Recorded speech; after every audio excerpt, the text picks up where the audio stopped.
On this week's Hockey Inside Out, we brought in the experts to try and make sense of Marc Bergevin's press conference, but they got so confused they left. So we just have the same people who are here with us every week.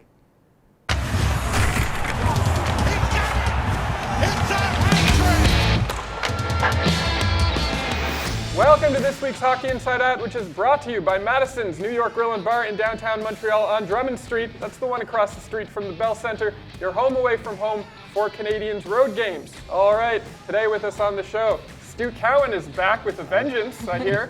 CBC Daybreak's Jessica Rusnak and former Montreal Canadien Rick Green. On Monday's trade deadline news conference, Canadiens general manager Marc Bergevin gave everyone his best impersonation of a very tired Dr. Jekyll and Mr. Hyde as he tried to explain his confusing and at times contradictory approach to how he planned on turning his team into a playoff contender. It's through the draft, hanging on to the core. I'd say only God knows, but I don't even think God has a clue. For the first time in his career, Marc Bergevin actually looked like a man who is 8 years into a 5-year plan. What were your main takeaways from Marc Bergevin's press conference on Monday? Well, after it ended, I was talking with some of the other media guys, and I was saying, if that had been a shareholders meeting and he was the CEO of the company, I would have been very nervous about my stocks in the company. Given the benefit of the doubt, he probably was tired. I imagine he hadn't slept much leading up to the trade deadline, but it was back hurting him. Back hurting him, but he's. Marc Bergevin's strength is not these news conferences. He has a problem of speaking complete sentences or thoughts in either language. I think he's nervous, which is understandable in front of those people, and I think he starts saying something and his brain starts telling him maybe I'm saying it wrong, and he sort of changes direction in mid-sentence. So I think that's why he sort of contradicted himself a few times. He wasn't able to clearly tell fans and the media what his plan is going forward, and it was confusing. As I said, if he was the CEO of a company giving a speech to the stockholders, I would have been a nervous stockholder. And I think he didn't have the answers. Everything that was fired his way, he kind of stick-handled around it, and he didn't really have a plan in place other than a wait and see. And I think a lot of people were anticipating more action than what he did do. And I don't believe that obviously the team is better at this point, and boy oh boy, I hope that something major is going to happen moving forward and down in the summer, because you can't be satisfied with that group that he has and expect that he's going to have a big turnaround and have some success with the group he has. So hopefully time will tell. Yeah, it was very confusing, especially Stu, your question where you asked him when he said, I want to hold on to the core, and you said, well, the core hasn't got you to the playoffs in the last 3 years. How will they be different next year? And he just said, well, they have to be better. And then he went on about their road record and, that game against Boston. And it was hard to follow what exactly he was saying and didn't really give you an answer there. But then a little bit later on in the press conference, he talked about the core, and maybe in June, some of those core players might not be there. So are you holding on to the core? Are they the ones that are going to take you to the promised land? And then again, when he was talking about building through the draft, using Nick Suzuki as an example is not the way to go. You didn't draft him, and you gave up your captain to get him. So you gave away one of your core players. So I have no idea what Marc Bergevin's plan is moving forward. I mean, I wrote a column a couple of weeks ago saying that I thought they should have kept Tatar and Petrie, because I think they do need to have some guys who can play now. They have a ton of draft picks already. I think Marc Bergevin's plan is to try and do something big this summer, whether it's a big trade or going after another free agent or an offer sheet. But if it is, he should have just said that. He said, look, the core we have, I think they're good. They're not good enough. But this summer, I'm going to go out and do everything I can, whether it's through free agency, through a trade, to improve that core and get better. I don't want to go through a rebuild. I don't want our team to become the Detroit Red Wings. I don't think we have to go that way. We're going to keep the core, maybe make a couple of changes to a hockey trade in the summer. But basically, I guarantee you that next season our team is going to be better. And I think Canadiens fans would have wanted to hear that. They want to hear either we're going to rebuild or we're going to start trading some. He doesn't want to give up any assets. He doesn't want to give up his future. Well, you got to do one or the other, right? You got to either give up assets to get picks, or you got to give up your main core group. You got to do one or the other, and he just seems to be stuck in no man's land right now and has a problem explaining, as Rick said, what he's doing. Well, especially then when he brought up the playoffs in the press conference, saying that we want to still try and compete to make the playoffs. What planet is he living on? That is how you see your team at the moment. It's not going to happen. That you have to admit that it's not happening this year. And I don't think anyone would be shocked if Marc Bergevin said, you know what, this year's not our year for the postseason. Well, he's not known for being the most transparent GM when it comes to talking to the press, but maybe this would have been a time to sort of break that. The thing is, it's not transparent talking to the answers. press. It's transparent talking to the fans and your season ticket holders. I mean, he talks to the fans, the people watching the show through us. So when he's talking to us, he's not talking to us. He's talking to the fans, and I think the fans would like transparency more than the media. Yeah. And bottom line is they want to see something that's going to make them excited for the group that he has, and there's not a lot of positive feedback from the way they're sitting as of today. Were you surprised when Marc Bergevin did Ilya Kovalchuk a favor and dealt him to Washington when he could have potentially hung on to him longer and got better than a third-round draft pick for him? Well, he said that he could have probably got a second-round pick. He wasn't going to get a first-round pick. I am surprised he did that just because of the way he handled Andrei Markov. Like, why was Andrei Markov, who was here for 15 years, treated so poorly, not even offered a tryout contract at the start of this season, and then all of a sudden Ilya Kovalchuk comes here, plays 22 games or whatever it was, and you're doing him a favor by trading him to the team he wants to go to. I mean, I imagine Bergevin is hoping that favor will pay off and Kovalchuk will come back and sign here.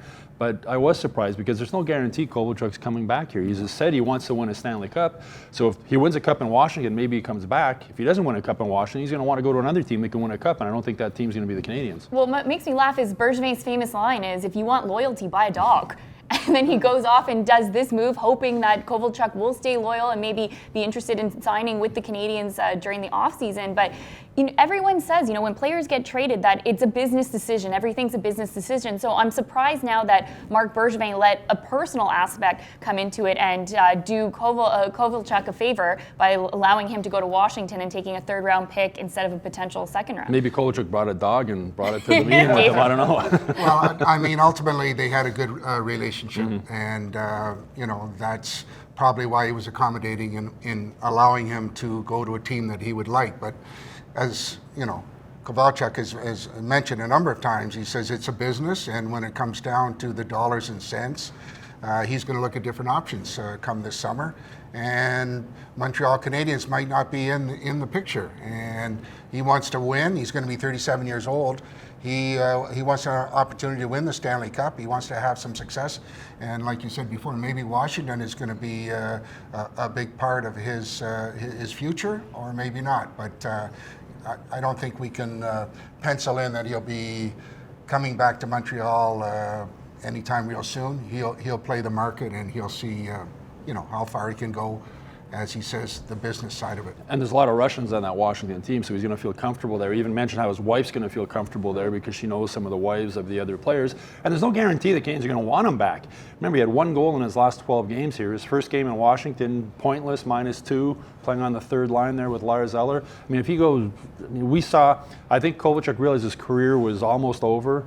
The Canadiens brought him back, almost took the paddles to his career and gave him a second life. He came back flying out of the blocks and then it faded. And so it's going to be interesting to see what he does the rest of the season in the playoffs with Washington. He might be back in a similar situation where nobody wants him after this season, depending on how he performs. And it is a long year. And, to see these guys perform over the course of the 82-game schedule is different than somebody coming in on a 1 month or 2 month stint.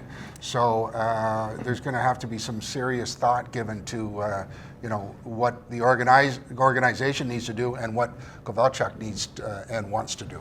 Well, it's nice that Marc Bergevin did something nice for someone. Do you think that the Canadiens will re-sign the players that they dealt before the trade deadline, Scandella, Kovalchuk, or Nate Thompson during the summer?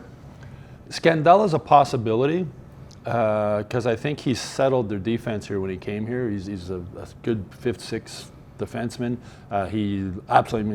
Kovalchuk says he loved being here, and I think he did enjoy it. I mean, Scandella obviously loved being here. I mean, he's from Montreal. His mom could go to every game and watch him play. So I think he really enjoyed playing here. And I think for him, it's more a case if the price is going to be right. I mean, Scandella was smart to wait till free agency to see what he might be worth on the market rather than signing here for lower than he might get on the free agent market. But I think he would like to come back, and I think the Canadiens probably would like him to come back also to fill that, as Mark Bergevin says, you can never have too many defensemen, but it's going to depend on the price. But I think of the guys, I think he would be the most likely to come back.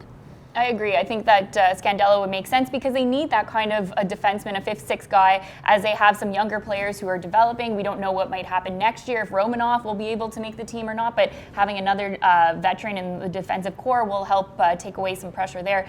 Nate Thompson, I think it all depends on what he's looking for. If he's able to sort of take on that role of leadership, being Uncle Nate on the team again and being okay with playing fewer minutes, then that I would definitely take him back. And I think really all 3 guys will test the market. I mean, they're going to see what they can get, and it's their choice. And if they decide that maybe money, like Marco, being a local boy, he loves it here. Money isn't an issue. He's been around the game long enough to know and have enough money probably that money is not the motivating factor. And he would be a good addition to bring back and help out, what they have on the blue line. I think that might have been the Canadiens' playoffs hopes that just crashed there. That sounded weird. I'm not sure. So. And on that note, the first half of the show has been brought to you by Madison's New York Grill and Bar in downtown Montreal on Drummond Street. That's the one across from the Bell Center. They do holiday parties and corporate events. During the press conference, Mark Bergevin mentioned the team's inconsistent record as his greatest disappointment, but also went on to praise the team's coaching staff. What do you make of this?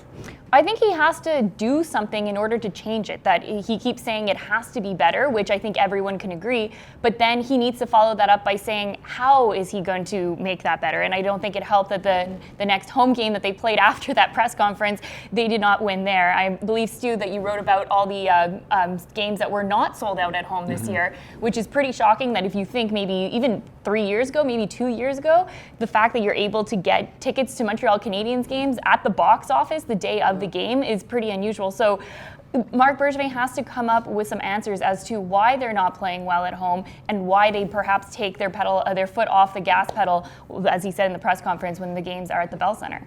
Well, it was 14 straight years they sold out the Bell Center. And they had some bad teams during that time also. I think fans are starting to get fed up a little bit. With the coaching thing, I don't know if Jeff Molson's going to allow Mark Bergevin to fire a second coach. He fired Michel Therrien when the team was in first place in the division. He brought in Claude Julien a week after Claude had been fired in Boston. He's the guy he wanted. Claude still got 2 more years at $5 million a year left on his contract, which would be a lot to eat. And in defense of Claude, it's not his fault. I mean, this team hasn't given up on the coach. I'm sure, Rick, you've been on teams or you've seen teams where the players have given up on a coach.